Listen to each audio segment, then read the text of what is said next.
Hello, everybody, and welcome to another episode of United Thoughts Podcast. And today we're doing a tactical breakdown of how Manchester United defeated Aston Villa and how Michael Carrick dismantled Unai Emery's Villa.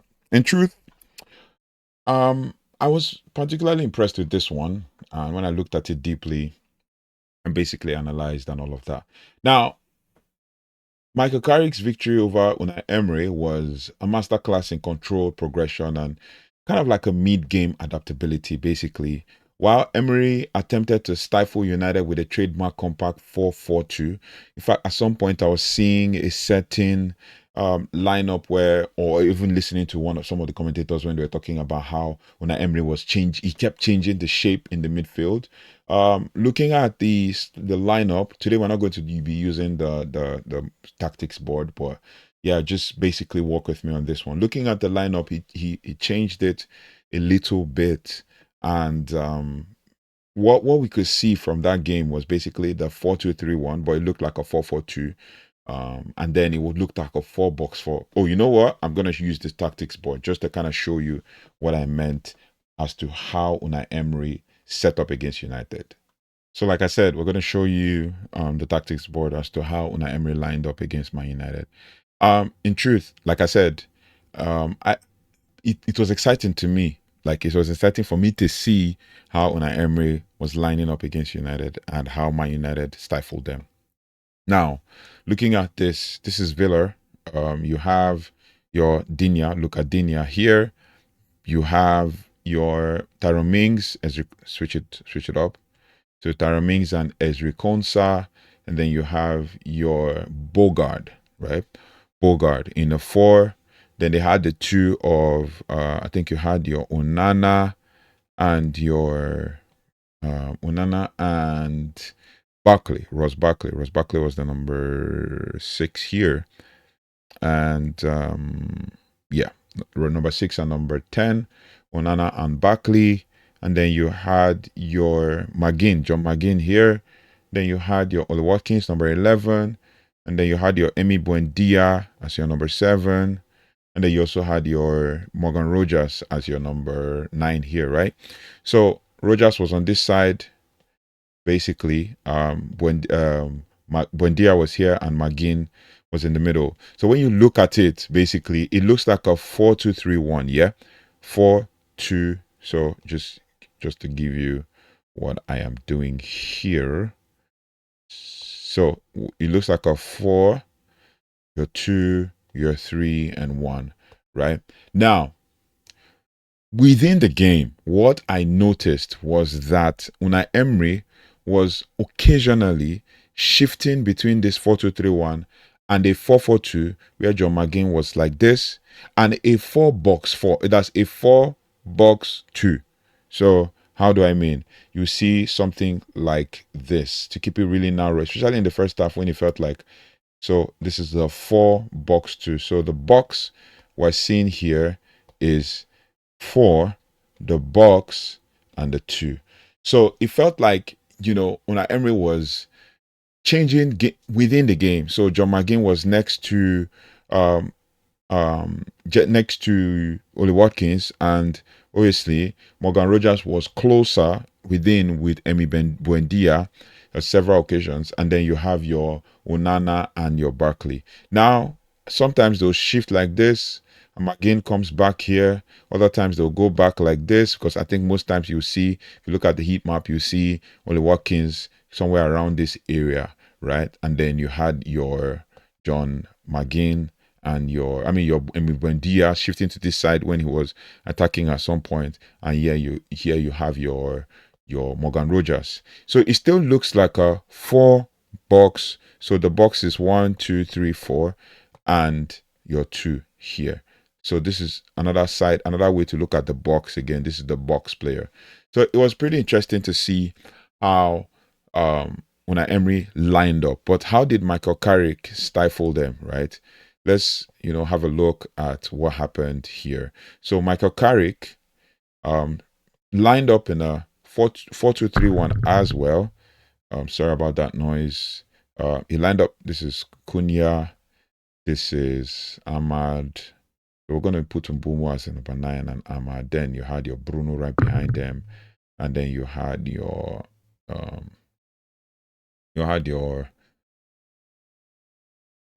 okay, let's keep it going anyway. So this was your 6, 8, and the 10. And you had your Harry Maguire, your Lenny Euro, switch them. Euro Maguire, Luke Shaw. Then you had your Dalot, Center Lamans as well. And then this was Casemiro and Menu, right? So you had, basically, lining up in a 4-2-3-1. So 4 for Man United here, 2 for Man United here, 3 for Man United here, and 1 for Man United here. So that was how Man United lined up. But to be able to nullify this 4-box-4, right? Let me just give you. So it's like it looked like a 4-2-2-2, but it's like it could be a 4-box-4, it could be a 4-2-2-2.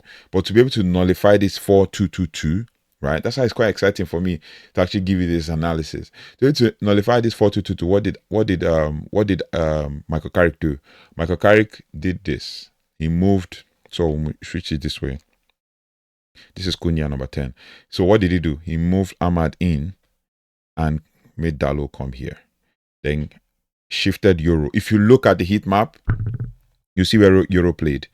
Shifted Euro. I'll try and see if I can show you guys the heat map. So shifted Euro here, and you had a 3-2-5 overload of the attack. So what you would have is Cunha on this side, you had your Bruno on this side, you had your Mbeumo on this side, you had your Ahmad here and Dalot here. Sometimes Dalot would invert in to form a 3 with when we are pressing them in the high line, to form a 3 in the middle with so it became a 3-3-1, right? Or a 3-3-4, depending on how you see it. So this is how he tried to nullify them. That's why, if you notice, when Ahmad had the opportunity around here, he was with 3 players. You look at situations where Dalot comes in and overlaps, and Ahmad goes in. And then when Cunha is with the ball, Dalot is here, Ahmad is here, Mbeumo is here, Cunha is trying to cross. So these were the things that we noticed within the game, just to give you like an overview, right? So you see how Michael Carrick nullified Unai Emery within the game, right? So many other opportunities that came. But obviously, looking at Michael Carrick's way of playing, if you look at the first half, the one time or the 2 times that Luke Shaw had the opportunity to go high, Cunha came inside. And Luke Shaw came high. He drove forward. But, the midfield too was still the same. And you had your Harry Maguire. And then the evidence is there. Harry Maguire had a lot to do in this area, right? So these are the things that we noticed within the game. I'll show you this before I kind of give you what my notes are saying, right? So when we take a look at FOTMob here, you would see basically the heat map for, just to show you what I meant where with Luke Shaw's kind of like average positioning. So this is Luke Shaw's heat map. Look at his average positioning. You see that he was a bit high at some point. He moved to this side and was more defensive, right? So these were the areas of concentration for Luke Shaw, for the most part, facing this direction after he had 71 touches. You take a look at another person in Harry Maguire. Do you see where his heat map is? So his heat map is in these areas where he was pressing, just as I showed you, pushing forward, creating that overload, and all of that. Let's take a look at Euro. See, quite different. You see Euro is on the right side, just as I showed you. That's where the Michael Carrick asymmetric formation was working. Asymmetric style of play was working. And then you look at Dalot. See where Dalot was? High. So Dalot was the fly fullback in this one, right?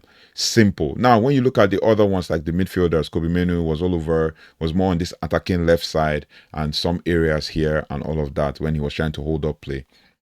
You look at Casemiro, all over the place because he was everywhere, roaming, creating chances, defending. He was more here, and this area. Then you look at Bruno too, same. All over the place, but more in the attacking phases of play for the times where he had the almost 70 touches.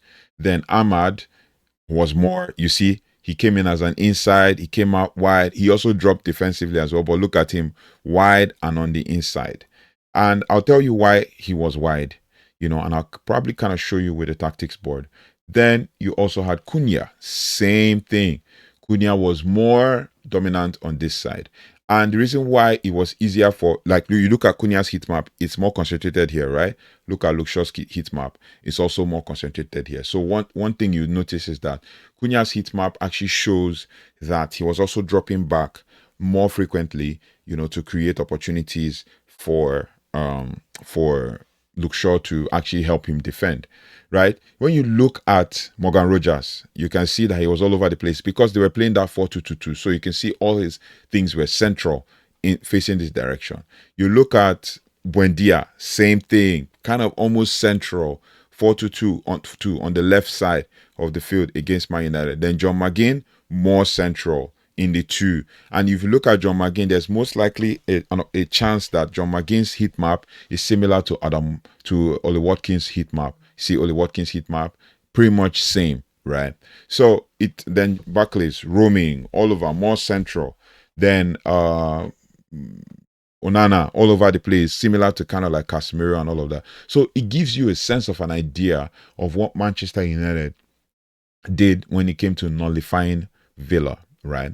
So I just use PopMob to kind of show you there's so many other apps and platforms you can actually see that will give you an understanding of actually how Man United played against Aston Villa. So that's pretty much what it is. And just to kind of show you what I meant with the tactics board, there were different opportunities for Michael Carrick where he used certain styles of formation, because it looked like Michael Carrick actually appeared, just to kind of show you something.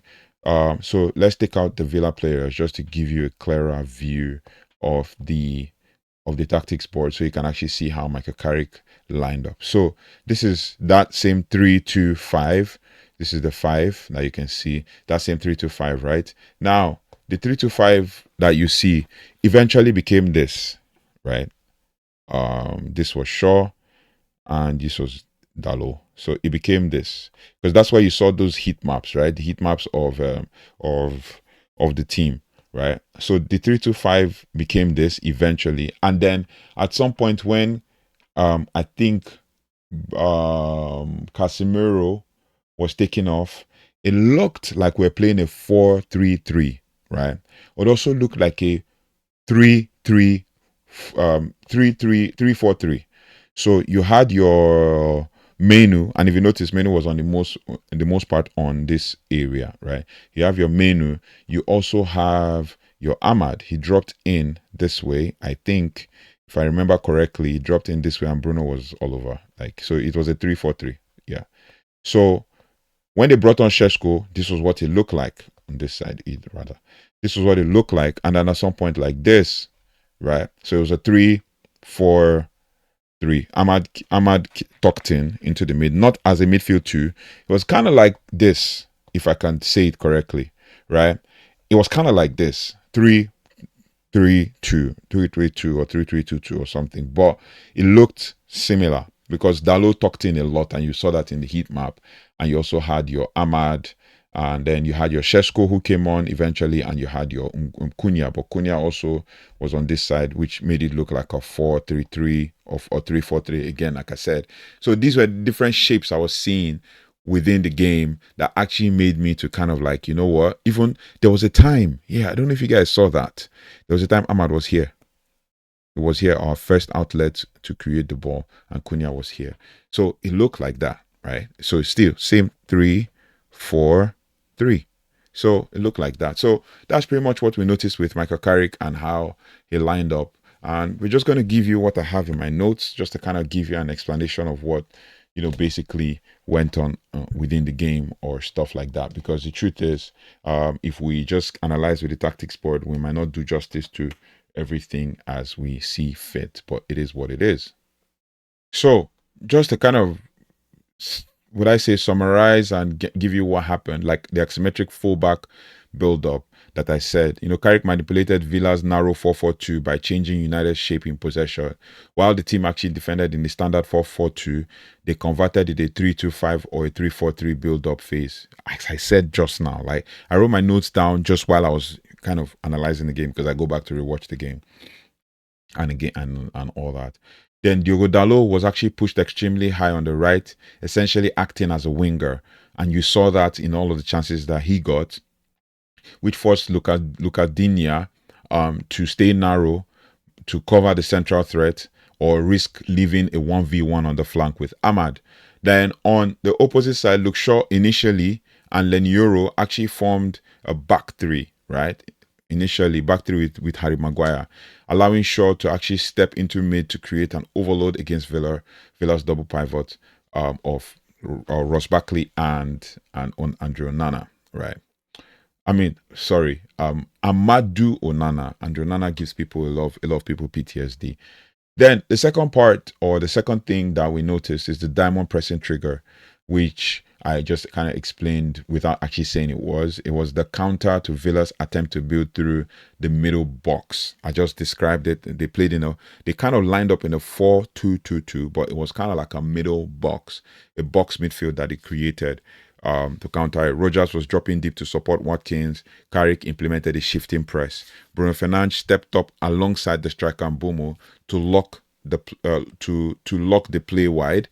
As soon as the ball moved to Villa's fullback, United's midfield adjusted into a diamond shape. Now, Casemiro stayed as the anchor, while Kobe Menu, we saw that in the heat map, and while Kobe Menu and the ball side winger Ahmad or Cunha at some point, because you see in his heat map, he was kind of like on the two sides of the field, squeezed the space, forcing Villa to play long toward Harry Maguire, who basically dominated Oli Watkins in the air. And we saw that when Emi Martinez, tried to play the ball long several times, and United actually had the better of the day. Then the halftime verticality tweak that really happened is in the first half. It was a bit cagey because United's crosses were often 1v3 against Villa's centre back, and I think this basically is the last aspect of the game that actually changed eventually. And then it's felt that, we're making too many crosses in, but it wasn't like hitting any targets, right? Now, the first half was cagey, as I said. We're hitting Villa's centre backs, but at the halftime, Carrick instructed Matheus Cunha to stop hugging the touchline and move into the half spaces, which we noticed a lot, especially in the second half. By moving Cunha outside, United created an internal gravity, dragging Villa's defenders out of position, right? Now, it opened the corridor for Bruno Fernandes to record his record-breaking 16th assist, slipping the ball through the vacated space for Cunha's goal. And it was there. Everybody saw it. And in truth, that was a great opportunity for Man United to actually take full advantage of opportunities within our grasp. And the truth is, we don't take this for granted. And I like doing these kinds of things because these are the things I see within the game. And sometimes I go back to watch the game again just to kind of give myself an understanding of what is actually going on before we can actually say, okay, we have actually won this game. So yeah, I was really impressed, and I really liked the fact that we actually took full advantage of Villa, and long may it continue. But if you enjoyed this tactical breakdown, right, and all of the things in between, let me know your thoughts and feelings in the comment section, and we'll continue to do some of these. We'll have a busy week ahead, especially with the Champions League coming up, and especially with our next game coming up on Friday. So there's going to be a whole lot of that kind of analysis to go into preparing for that game. So but let me know your thoughts and feelings in the comment section. I'll see you on the next one. If you haven't already, please do like, share, subscribe, and hit the notification bell so you don't have to miss anything as it relates to all things Manchester United. Take care, goodbye, and God bless.